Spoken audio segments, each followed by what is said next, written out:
Republican Representative Adam Kinzinger from Illinois went on Neil Cavuto's show, and I was stunned by this segment because of how ignorant you would have to be of history to say what he says. Let's listen. The United States has been very strong for decades that we cannot tolerate chemical weapons use. We set up a northern and southern no-fly zone in Iraq for 11 or 12 years to make that point. President George H.W. Bush threatened all kinds of serious action if Saddam Hussein used chemical weapons against our troops in Desert Storm.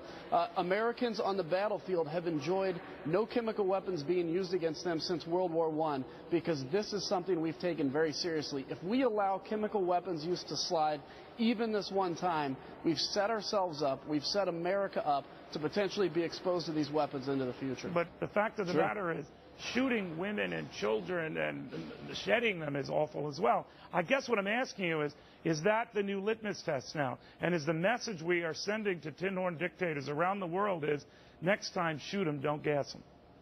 Well, no, this is maybe not a new litmus test. This is a litmus test we've used for decades. We've always said that chemical weapons have no place. Nonsense. Utter nonsense. We used chemical weapons. We used Agent Orange in Vietnam. We also used napalm. We used white phosphorus and depleted uranium in Iraq, in Fallujah in 2003. All chemical weapons. We gave Saddam Hussein mustard gas and sarin gas and gave him the coordinates on the map to attack Iran when we knew he was going to do it with the chemical weapons. Remember when Saddam Hussein attacked the Kurds, which was one of the reasons that we later used when we wanted to justify and rationalize invading Iraq, about how, oh, Saddam Hussein's such a bad guy, he committed genocide against his own people. They were referring to his use of chemical weapons against the Kurds. You know who gave him those chemical weapons? We did. But here this guy's going to sit there and say, oh, the United States has always been very clear on matters of chemical weapons. It's always been wrong. It's always been bad. Actually, that's not true.